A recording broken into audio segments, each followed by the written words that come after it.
Okay. Good evening and welcome back to another video by the Tuscarawas County Catholic Youth Ministry Group. I thank you for joining me this evening, and I just have some announcements before we get started. First announcement is we're going to be starting to publish 2 videos next week. One video will be on Mondays. The videos that will be published on Mondays will be more of a variety type of episodes. It could be just examinations of scripture or more death theologian videos, but a different kind of variety and different kinds of videos, and they won't be the same. Wednesdays will be more consistent, and we're going to be starting a new series, which is what we're doing tonight. So just look forward to that. Look on the church web, Facebooks, and my own personal page if you'd like to see these videos. And if you have any questions or requests for videos, please let me know.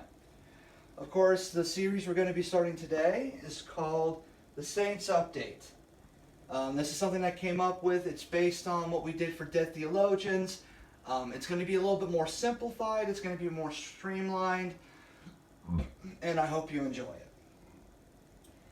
So what is the Saints Update? It's a look into the week ahead, viewing the Saints' feast days that are coming up. So what we did in the past with Dead Theologians is go in depth into the saints' life, look at the events that shaped them, and what really made them into the saints that they were. This is just going to be a very simplified look. This is going to be a simple examination of their lives, pointing out maybe what they were known for, what they did real quick, and then talking about what day their feast day is on, so you could observe them and honor them on that day. And as I said, it won't be like Death Theologians. It'll just be a brief and simple explanation. I invite you after the video to go back and look at the saints' lives yourself. Enter their names into your favorite search engine, or find a saints book that you might have and try to find them and learn more about them yourself. Alright. And so we'll look at the first one, the ones that fall on today. On May 6th, it is St. Marian and St. James. Admittedly, we don't know much about St. Marian and James, other than they were persecuted and executed during the persecution of Valerian in 259. They were Christians in the Roman Empire, and of course, during this time, Christianity was looked down upon and persecuted. Again, we don't know much, but we do know that they received visions of their death before it happened, and they took courage in the fact that God had revealed this to them, and they knew their fates, and they were ready for it. So there is something comforting in that. Go to the next slide. And here's just a small scene and example of what that might have looked like. They probably were executed in the arenas, and they would have been surrounded by Romans cheering it on, and gladiators or Roman soldiers would have come up and execute them themselves, or wild animals would have done it. But again, St. Marian and James were both ready for what was going to happen to them. Alright. St. Rose Venerini. Her feast day is on May 7th. She was born the daughter of a doctor. Following the death of her own fiancé, she went to join a convent. She wouldn't finish her training, though. She left to help her recently widowed mother. So her father died. During this time, she prayed and sought God's guidance and decided that she should become a teacher. And she began to open up a series of free schools that young people could go to if they couldn't afford a private university or a private school. And that inspired others to follow her and help her with that mission to teach and reach out to people. It was very successful. She became a saint in 2006, and the order that was founded in her example, the Venerini sisters, still to this day teach and reach out to Italian immigrants. So even after her death, there's still an order that follows her example and reaches out to people. And here's just a small, a painting of her, so you can kind of have a better idea of what she looks like. Excuse me, and you know, yeah. The next one is Saint Peter the Tarentaze. Again, I apologize for any mispronunciations on my part. It's not my best skill. There are actually two men named Peter the Tarentaze. The one we celebrate today, or honor on May 8th, was born in the 12th century. He was an abbot for much of his life, and he enjoyed that life. But he was actually called to become a bishop of Tarentaze after the former one was removed for corruption. So he tried to refuse it, but he knew that he needed to step up and become the bishop. So he went along with it. He attacked it with vigor, the position with vigor. He tried to reform the diocese. He reached out to everyone. I think he was a lot like Bishop Brennan, the current bishop of the Diocese of Columbus. He got there, he started going out and trying to make sure everyone was on track and everyone was doing what they needed to do. But he did disappear for a year and return to life as a monk. He eventually did go back, but for a year he kind of slid out of his position and went back to the solitary life that he had known before. He died in 1175 after being a part of the failed attempt to reconcile the kings of England and France. So again, he had a very good life. He tried to reform the diocese he was part of, and even though he failed to help reconcile the kings, he still followed God's word. So again, he's a good example for us to follow. And here's a picture of an icon of St. Peter. Again, I invite you to do your own research after the video and look into it. The next saint on May 9th is St. John of Avila. He was born in Spain, was sent to study law by his family, but he would later study philosophy and theology and would become a diocesan priest. Was convinced to preach the word in Andalusia. Again, forgive me for my pronunciations, but Andalusia. He did very well, but what got him into a little bit of trouble was he was very outspoken to the nature of vice in high places. So he would call out lords and ladies and kings for the excess to which they lived. And that wasn't necessarily a safe thing to do, because he was eventually brought before the Inquisition for questioning. But thankfully he was cleared. They couldn't prove anything, like any kind of really wrongdoing or corruption. So he was able to do that, and he got away safely. He founded the College of Baeza, one of several colleges dedicated to education and run by diocesan priests. So the school wasn't founded for any other reason other than to educate, whereas some schools might be, founded to, further someone else's political or, careers or anything like that. It was just for the education of the young people who came in, and it was run by the diocesan priests of the area. So, again, another teacher in this lineup of saints we have this week. He died in 1569, and he was very well known for his writings, and these writings were translated into several different languages. So I invite you to maybe, after we're done here today, to look up and see if you can't find his writings and see what he had to say. And again, here's another painting, this one of St. John of Avila. Again, I invite you, after we're done here, to go and investigate them yourself.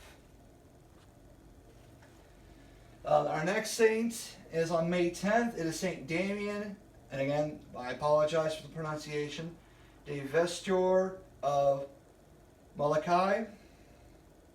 He was born in Belgium. He was forced at the age of 13 to work on his family's farm. He was seeking an education, but sort of in the same vein as St. John Bosco, at some point in his life he had to return home in order to help the family's business, and the family business was a farm. Eventually he would join the same parish that his brother was a priest at, and his brother was going to be sent to the Hawaiian Islands to do outreach and work there, but he became very ill and was unable to go. St. Damien decided to volunteer to go himself.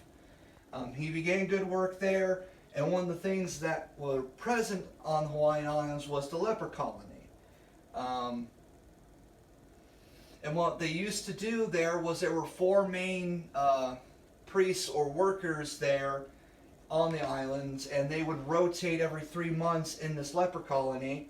Well, St. Damien felt it was his mission to stay there and work there permanently, so he permanently stationed himself at the leper colony.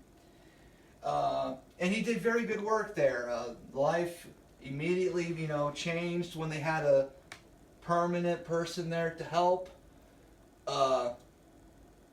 They built schools, they built churches, life improved for them. So you can definitely see how St. Damien influenced their lives.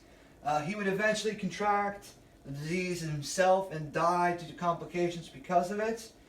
And what happens to him after death is actually kind of interesting. He would be buried on the island, on one of the islands of Hawaii, but eventually the Belgian government would petition for his body to be returned, so they would exhume him and return his body to Belgium. But in 1995, after his benediction, the Belgian people sent a part of his body back to Hawaii so he could be, a part of him could be where he had done such good work. So just something interesting, and again, I invite you to research what he did. He very much brought people's attention to leprosy, to Hansen disease, and the effects it had. He was very much an advocate for helping them and for people around the world to have a better understanding of the disease. And here's an old picture of him. He does look like a man who's very dedicated, and again, we should all try to follow his example. Alright, the next saint is on May 11th, Saint Ignatius of Laconi. He was the second of 7 children, so he had a very large family, and being the second meant he was probably looked to by his younger siblings for leadership and guidance. When he was young, he became very ill, and he pledged to God that he would become a Capuchin if he recovered from that illness. When he did recover, he did not follow through with his promise, which led him later in life at the age of 20 to be injured during a horse riding incident. He would pledge again to God that he would become a Capuchin if God would help him and heal him. And when that did occur, when he did recover from his injuries, he this time went through with his promise and became a Franciscan. A Capuchin Franciscan. He was well known for his self-denial and generosity. So it seems that once he went through with the promise and went through with the pledge, he was very effective as a servant of God. And he very much inspired the people of Caligari. Again, I apologize for the pronunciation. So even though he was hesitant at first, even though he tried to run away from it, eventually he would become the servant he was born to be. And he was canonized in 1951. And there's a painting of him. If you can't see it, there in the light there is Jesus. So again, this is another saint that we should try to emulate. The next saint, and I believe the last one, or at least second to last one, is Saint Leopold Mandic. He's on again. It's on his feast day is on May 11th. He was another Capuchin Franciscan, but he, unlike others, wasn't able to preach out in the open. He was a very quiet individual. He also suffered from a number of type of ailments, including arthritis, poor eyesight, and stomach ailments. So these things very much limited what he could do. He couldn't really go out and travel much. He couldn't go out and, preach on the streets to people. But what he did very well and was very effective was he was a very effective confessor. Which meant he would, and there are stories of him spending 13 to 15 hours in the confessional listening to people's confessions. The bishops, there are several bishops who would seek out his spiritual counsel, so even though he wasn't effective where others might have been, he found his own way of serving God and found his own way of bringing his light to people. The dream he always wanted to complete was he always wanted to breach the divide between the Catholic and the Orthodox Church. He wanted to bring West and East together and have them be one church once more. And again, this is something he really wanted to do with his life, but again, because of his health issues and reasons, he couldn't go out and serve that way. So he ultimately, again, found what he could do, and he stuck with it. He died in 1942. He was canonized in 1982. And there's a painting of St. Leopold.